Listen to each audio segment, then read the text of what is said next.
Game 2, Eastern Conference Finals goes to the Celtics 126-110. Celtics looked a lot better tonight. Tatum got going late. Brown was the man, but I feel like the thing that's kind of looming over this series, as Boston has a 2-0 series lead, is the health of Tyrese Haliburton. He left this game late stages of the third quarter. They're saying on the broadcast, left leg soreness. What happened? No one knows. We find out later in the game, according to Woj, he left due to left hamstring soreness, which is a major concern considering that's the injury he had in January where he missed 10 games, kind of rushed to get back and wasn't the same. You know what was really difficult about this? One, not knowing what the hell was going on, right? I just felt like there wasn't a lot of chatter around it, but I think they did a good job because they didn't want to speculate. They were waiting until they were getting more reports, more information. And then Mike Breen even mentions, we haven't been able to see the play that it actually happened. Finally, toward the end of the game, they ended up showing a play that it possibly happened. And if that was the play, there was no contact. And I say that because it just goes to show like how maybe weak it really has been even throughout this stretch. So him just moving backwards weird and going off of it the wrong weird way just activated another injury. Hamstring injuries are notoriously difficult to deal with. Oh, yeah. It's not typically an injury you try to rush back from. And he did that this year, right? Yep. And he struggled throughout. It looked like he's been in a better rhythm lately. It seems like he's been banged up. They even said at one point at halftime, he got looked out for chest soreness too. So he's clearly dinged up. And the Celtics were going at him in this game. Yeah. And I thought that's one thing Boston did a much better job of in this game compared to game one is they targeted him more. Before we get there, if Haliburton... This is the tough thing about the conference finals. You don't have like 2 days off in between games. This is every other day now. What can we even think? I mean, I don't even think I just don't even think we go there yet, even though it's hard.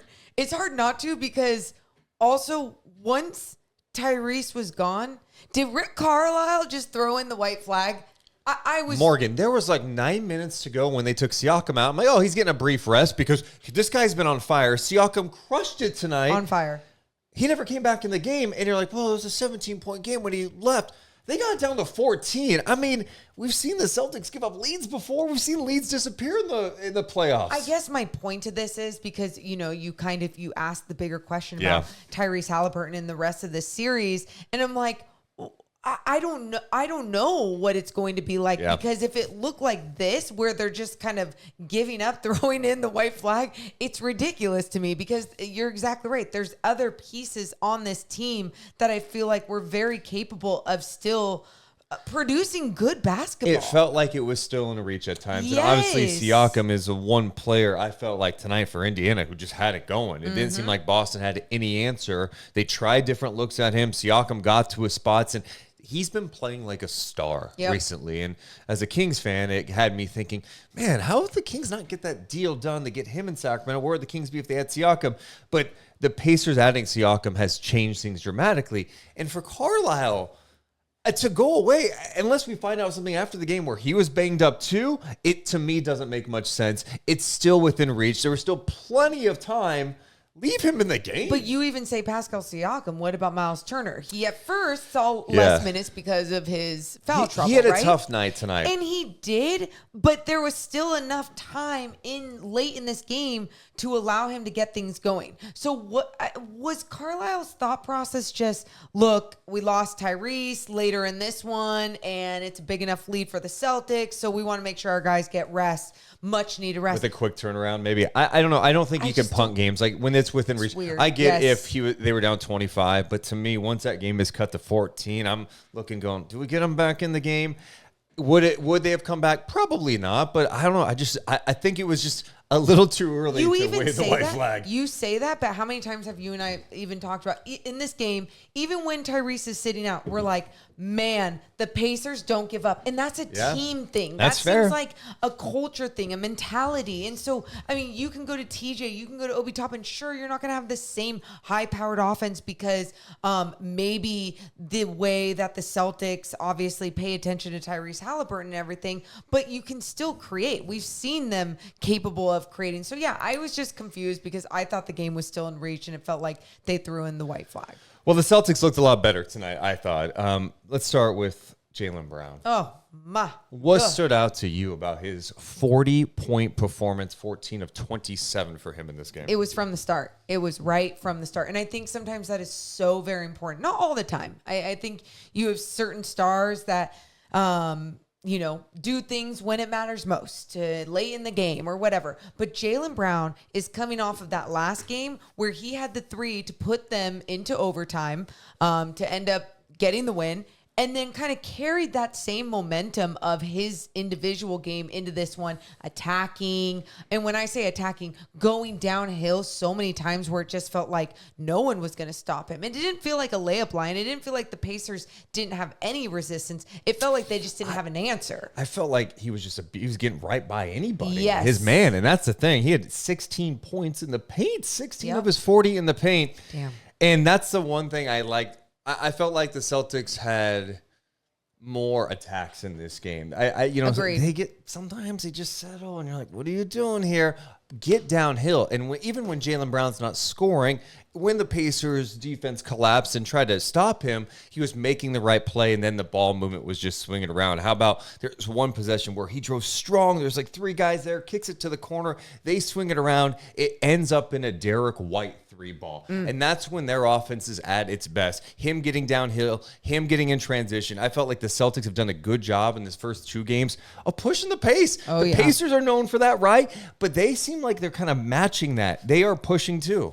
What's crazy to see is that the Celtics finished with 10 fast break points. And I remember even when it was 8 early on, and I said to you, I was like, it feels like so much more. Yeah. It just feels like the way that they are pushing the pace, that they are pushing the basketball, that they are scoring within a fast break. But then I guess sometimes it just ended up being in this early offense, right? But the way that they were pushing the basketball as a team and then swinging it around to everyone getting a touch on that ball, it just creates just a much better energy out there. One adjustment that I liked from the Celtics, and we were all curious what it was going to look like, was what were they going to do with Al Horford defensively? Because he got torched a lot in game 1. It seemed like everybody was going at him.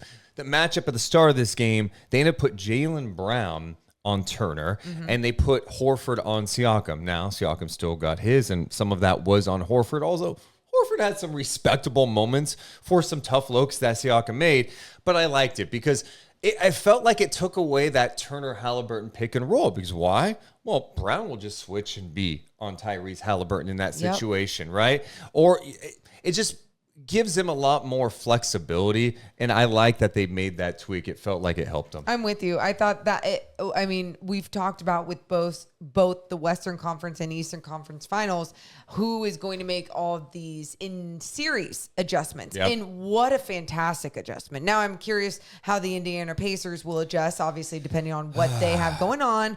But when you look at the adjustments that the Boston Celtics made, knowing that, okay, this has been tough for us. Now we did see they started running some pick and roll with TJ and Tyrese for a little bit, and then guard pick and roll. I like TJ it. was seeing a little bit more in the mid range, and it was looking good. And by the way, in the mid range for the Indiana Pacers at times, I mean that is where they were scoring every bucket. It was looking beautiful, and it's because they were also making their adjustments, and that's what kept them in the game until it felt like the Celtics just kept putting it on them, kept making their adjustments to their offensive adjustments and not allowing them to actually play their game. The Pacers defense just looks so disappointing through stretches. Yeah. And that's kind of been a bright spot for them in the playoffs where they've had some good moments. But the Celtics team, with the shooting that they do have, when they start knocking down shots, it's tough to defend. But Jaylen Brown's physicality, I think, changed things tonight. Then Jason Tatum struggled in the first half, got it going in the second half. He had 23 points in the game. 19 of those points came in the second half, where he's 7 of 12 shooting 4-4 from the free throw line. So that might be a good sign for the Celtics because he's been really up and down offensively for them. Well, you hope it's a good sign because he was 1 of 7 from 3-point land too, right? And he got some good looks, dude. He's just not knocking down the three at all. As a team, they knocked down 15 of 37, right? 40% from 3-point land. And you look at Jason Tatum, though, like at times his shot is so pure. It is so beautiful, especially the way that it's just so high arcing. He can elevate over people. It doesn't matter if a hand's in his face. And so when he's getting some of these better looks from three and he's not knocking them down. It can be concerning, especially when, I mean, if the Pacers come back healthy, whatever's going on, they're not going to come back. This is the problem now, Morgan. I keep trying to because even if Tyrese plays in Game 3, it's still going to be the hamstring is an issue now, and now he's going to be targeted even more than he was tonight. Yeah, they were going at him left and right, and that's just an area of weakness of his. And that's something we talked about after Game 1. We're like, why didn't they target him more? They did a great job of really just hunting him out, going after him tonight in this game, and it felt like it created so much more because even Pacers defense had to worry about whoever was attacking Tyrese, whoever was going at him. The help was there, yep. Exactly. The defense was having to move from left to right. It was just leaving so many guys open. I thought Drew Holiday did a good job on him. The one play early that killed me in the first quarter, I believe, Tyrese Haliburton got him on a little jab step back three. And I'm like, Tyrese isn't going to drive on you in that situation. Like, you can't bite on that. But other than that, I felt like Holiday and company did a really nice job making life more challenging for Tyrese Haliburton when he was in there. He only played 28 minutes in this game, 10 points, 8 assists, 4 rebounds for him. And you just hope that he's okay for the Pacers because it just sucks when injuries happen. We say it all the time. It just sucks. It sucks. It sucks watching. Basketball is more fun when Tyrese Haliburton's playing. Facts. Miles Turner, Morgan, he had such good moments in Game 1 tonight. Early foul trouble hurt him. And I thought the other thing that hurt him in some ways, when the Celtics went small, and they were kind of forced to go small. Cornette gets injured in this game. Yeah. Hurts his, left wrist? Left wrist sprain. So they go with O'Shea Brissett, the former Pacer, gets in there, and I thought he had some good activity out there, man. He provided energy. He broke up some lobs. It didn't look like it was going to be a complete mess going with the next man up, right? Especially Al Horford. He had to sit down. He had to get a few minutes out there, sit down for a couple of minutes. He only ended up playing 25 minutes in this one. Again, he didn't go back in either. That's the other thing we talk about. Carlisle didn't put Siakam back in. He didn't put Turner back in. Yeah, there was so much of that going on. But I just felt like the Pacers defense, even with Miles Turner in there, it's like you said, his presence was different tonight. It wasn't as effective as we have seen it. I think he had difficulties adjusting to even the Celtics adjustments offensively. Even Derek White doing a fantastic job just driving into the paint. I mean, how many shots were actually produced in the paint for Derek White? No. I was just thinking for points the team. in the paint for the Boston Celtics, 54 to Okay. 34. They also had the the offensive rebounding advantage by 1. But they had 5 more second chance points, 18 second chance points in this game. And then the big one, they hit 15 threes, 15 of 37. That's 40%. Yeah. From 3. And Derek White had a couple of those. He was 4 of 8 from 3. And I just thought he was so clutch. I thought his ability to make some of these big shots, especially when it was an 8-point game, when it was a 6-point game, when it's still a 10-point game, and it just felt like he would do something else to really get this team going. I know he gets love, but sometimes I think it's very important to really talk about what Derek White is capable of doing on both ends of the floor.